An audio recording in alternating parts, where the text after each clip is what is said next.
Okay, kita akan jadi best friends. Yeah. Aku kena jujur dengan Buzzpop punya audience lah. Aku tak akan tipu korang. Aku akan sentiasa jujur. So, tadi aku dah bagi disclaimer lah. Guys, kalau korang boleh support movie ni, kita nak movie bertemakan raksasa ni banyak lah industri kita.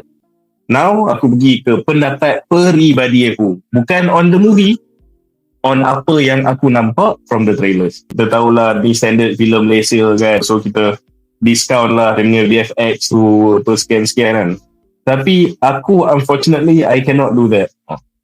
And maybe aku did that before. Tapi sekarang aku tak mahu do that. Kenapa? Ada beberapa sebab. Dia macam mana guys? Sampai bila kita nak gunakan IC kita sebagai crutch untuk tak buat movie yang VFX yang berkualiti? Sampai bila kita nak kata man, Malaysian production, you know, nak buat macam mana? So kita support je lah, hadap je lah CGI buruk, VFX buruk. Guys, kita masuk wayang tu kan free tau. Kita bayar untuk tengok something of a certain level of quality on screen kan. And dia macam ni lah, aku kerja arkitek. Kalau aku buat bangunan aku, bumbung dia tercabut sebelah, bangunan tu sengit, macam okey lah, Munif ni kan arkitek Malaysia. Sampai mana boleh tu, aku mestilah kena produce satu structure yang selamat, yang cantik untuk korang duduk diami, yang korang nak beli. So aku faham yang kadang-kadang okay lah kita discount sikit local production kan, tapi the fact is that number one, tak ada siapa paksa kita buat movie yang apa okay, bajet filem dia 2 juta and untuk tu aku pun nak cakap tak ada siapa paksa pun buat cerita raksasa large scale military squadron dan sebagainya. Tak ada siapa ambil pistol ke kepala paksa buat movie macam ni kan. Dia sebab bila kita cakap pasal orang kata logistical restriction, budget restriction bila dalam pembikinan filem kan, dia ada beberapa cara kau boleh approach tau. Number one, kau jangan buat terus movie tu bila tak kena dengan budget kau. Number 2, kau boleh creatively navigate masalah tu and akan menjadi sesuatu yang sangat amazing. Atau number 3, kau boleh macam lantak penonton lah, pakailah efek murahan, dia akan tengok juga. So langkah ketiga tu yang aku tak suka tu. So it's better kau buat langkah pertama atau langkah kedua. Langkah kedua aku cakap, kalau kau ada kekangan macam logistik ke kewangan, tapi kau ada cara untuk creatively solve benda tu, then barulah macam jadi baloi tau. So macam contoh lah Mad Max kan. Mad Max dulu dia pun studio semua buat cerita apa ni, macam pasal apa dystopian future, tak faham kan, macam dah banyak cerita je ni. So dia tak ada duit untuk hire extras pun. Apa dia buat? Dia pergi cari tempat pasir-pasir, tempat desolate location, tempat terbengkalai, tempat tak ada orang, dia shoot movie situ.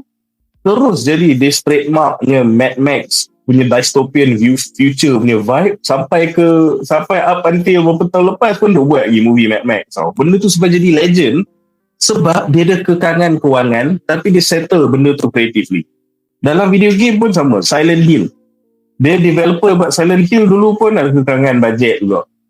So macam dia tak boleh nak buat 3D model seluruh township ke apa benda ke, banyak sangat bajet nak pakai, so dia tak boleh buat. So apa yang dia buat, dia letak kabus. So bila kabus keliling karakter tu, dia tak payah generate seluruh, dia tak payah buat seluruh city tu. Cuma mana watak tu pergi, dia kan time tu baru bangunan muncul, jalan muncul, apa muncul kan. So kabus tu pula jadi ikonik, jadi sinonim dengan the horror vibe Silent Hill tu. So kenapa benda ikonik tu muncul? Sebab dia ada kekangan dari sudut kewangan, kekangan logistik, tapi dia creatively solve benda tu. So banyak lah aku boleh cakap pasal Star Wars. Tak ada duit nak ada extra. So okay, dia punya background masa the first movie tu pakai matte painting, dia cat, dia lukis tangan, dia letak belakang. So tu kau dapat that visual, macam that that vibe or the sci-fi of that era punya Star Wars tu datang sebab background tu kau boleh lukis anything kalau otak kau imagine. So dia jadi this mind-blowing sci-fi visuals, tapi sebenarnya sebab dia lukis tangan, so kita tak budget. So aku susah nak terima yang kau ambil pilihan ketiga, which is, you know what, aku settle dengan efek buruk. Padahal tak. So you have the options of not doing this thing, atau you have the options of solving it creatively, di mana dia tak diambil. So yang tu point pertama aku, kenapa aku susah sikit nak berkompromi pasal VFX. The other point yang aku nak cakap is that kau kena tengok genre movie juga. Yang ni pun aku ada pernah bagi contoh ni. Aku cakap, this another local movie yang aku sangat puji, which is Kulit Wayang, yang Fatah Amin berlakon kan.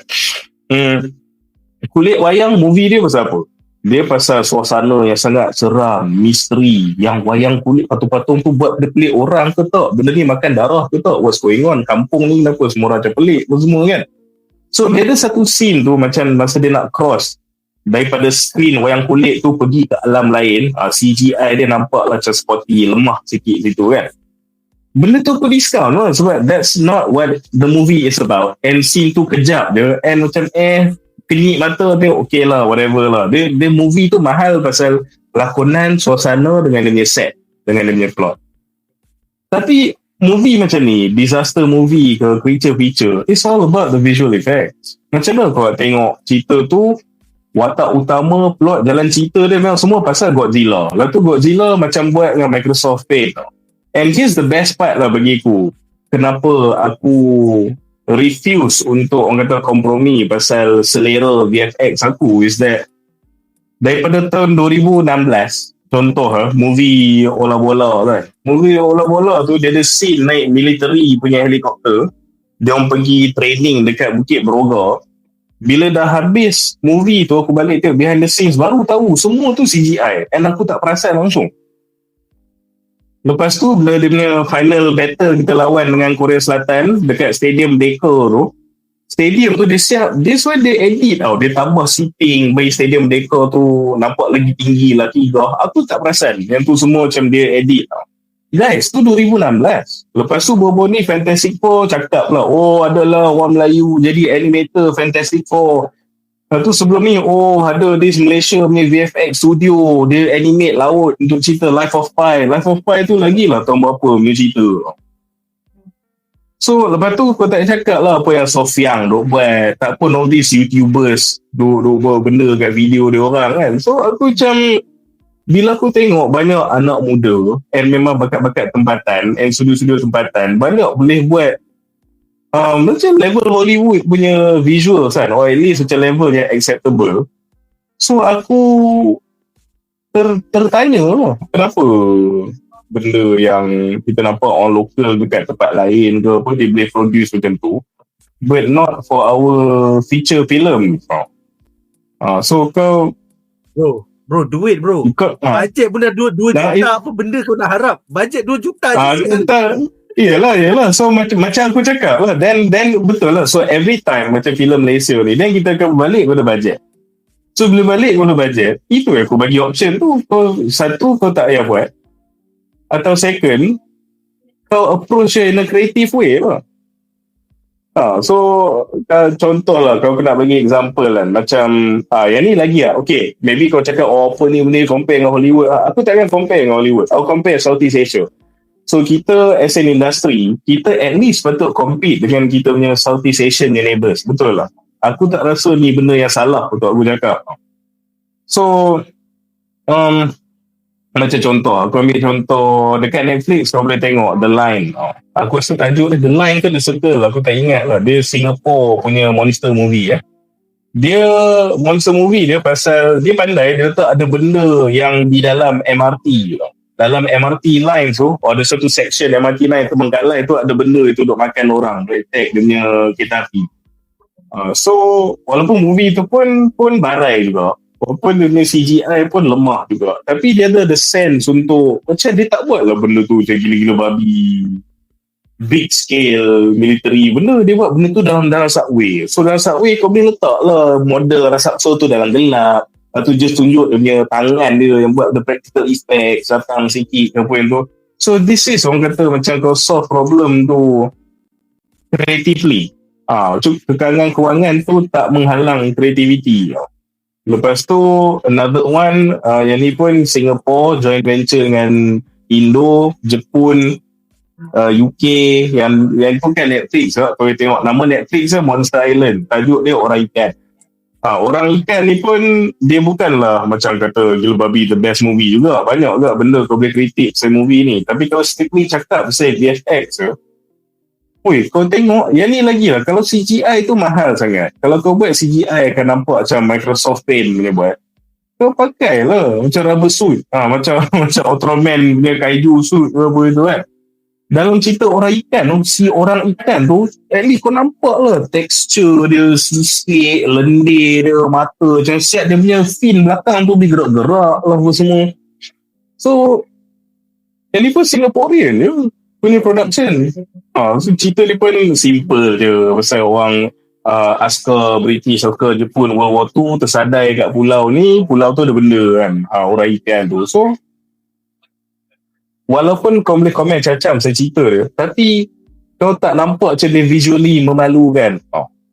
Lepas tu bagi aku another one yang bagi aku is a gold standard of kaiju movie dekat Asia Tenggara ni is The Lake lah, filem Thailand. Yang filem ni pun 2022 keluar tak silap aku. Yang ni pun dia buat kaiju tau, besar. Tapi dia tak tunjuk full shot kaiju tu sangat. Lepas tu dia buat waktu malam lah, waktu hujan. Lepas tu kau nampak kepala dia datang sikit. Nampak macam real gila benda tu.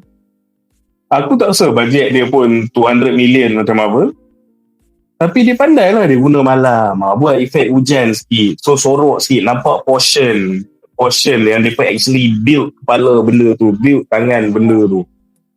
So nampak lah. So basically aku macam bila aku nampak macam VFX tu sangat macam abu tu sangat in your face kan. And kita tahu CGI tu lemah, tapi dia tu tak ada attempt untuk macam mask atau percantikkan atau bagi benda tu sama a bit immersive. So aku pun entahlah, bila dia macam as if kau pergi restoran, kau nak makan, makanan dia tak sedap. Macam aku okey lagi kalau lantai dia kotor, furniture dia hodoh, aircon dia suam, dia tak pasang TV channel yang aku nak tengok, tapi makanan dia okey. Aku okey saat aku pergi restoran tu makan. So dia sama lah macam movie. Kalau kau pergi tengok cerita, takkanlah kau pergi tengok cerita cinta. Lepas tu kau nak bising, apa ni, kenapa, mana CGI, cerita cinta kot, benda kau buat ni. Kalau kau tengok cerita drama ke, takkanlah kau cakap mana dia punya racing ke benda semua kan. Lepas tu kau tengok cerita animation, takkan kau macam mana Johnny Depp, mana semua ni, dia just cerita animation kan. So bila tengok cerita raksasa, we want the creatures to look damn good. Or at least kau cuba sorokkan kelemahan dia with some creative ways of crafting the movie. Which aku so far dalam trailer ni aku tak nampak lah. So happy kita finally ada orang nak explore buat kaiju punya genre dalam Malaysia. Tapi at the same time macam we not macam do it better kan. Kalau judging from the trailer, jujur cakap memang tak inspire any confidence pada aku lah. And last kali aku nak tambah, kenapa aku rasa hampa sikit lah. Okay, katalah korang semua tak setuju dengan point aku pasal bajet tu. Tak ada Malaysia, kita kena faham Malaysia tak ada duit, kena faham juga kan. Okay, fine, it's alright, fine. Maybe I'm a bit too harsh kan. Faham, kita tak ada duit, aku hadap dia efek buruk, no hard. Tapi kenapa aku nampak again aku punya hampa dengan effort tu pasal design makhluk. Where is the design? Mana design dia? Kalau korang macam aku yang selalu pakai Photoshop kan, aku Google image, bewak longgang, aku masuk dalam Photoshop, Ctrl T, S, drag, zzz, besar kan. Kaiju. Tak boleh lah macam tu bang. Kalau lah kau buat benda ni bewak longkang and dah mutated kan, macam aku nak tengok lah kat mana yang dia jadi macam unnatural lah. Kau tahu tiba-tiba sini ada spike ke, dia ada dorsal fin ke, tak apa-apa biologi ke. Macam kau tengok, kalau dia jadi unnaturally besar kan, badan dia macam terbongkok, tiba-tiba badan depan dia terdrag atas tanah ke. Jadi sebab tu bukan natural size dia. So dia jadi satu makhluk yang grotesk, nampak macam pelik sikit ke apa kan. Cuma mata dia jadi ada 4 ke apa ke. Cakap pasal design pun macam ada design. Entahlah guys, dia kadang-kadang aku rasa baiklah aku tengok apa the Monster from the Black Lagoon movie tahun 1954 tu pun lagi faham what it means to make a monster movie. Apakah pendapat korang tentang trailer Abu Sri Raksasa? Bagi tahu kita orang dalam comment section di bawah. Sekiranya anda enjoy menonton video ini, jangan lupa untuk like, share dan subscribe kepada Buzzpop TV untuk lebih banyak video-video yang berkaitan dengan pop culture daripada komik, TV, filem, mainan dan juga banyak lagi. Majulah fandom untuk negara.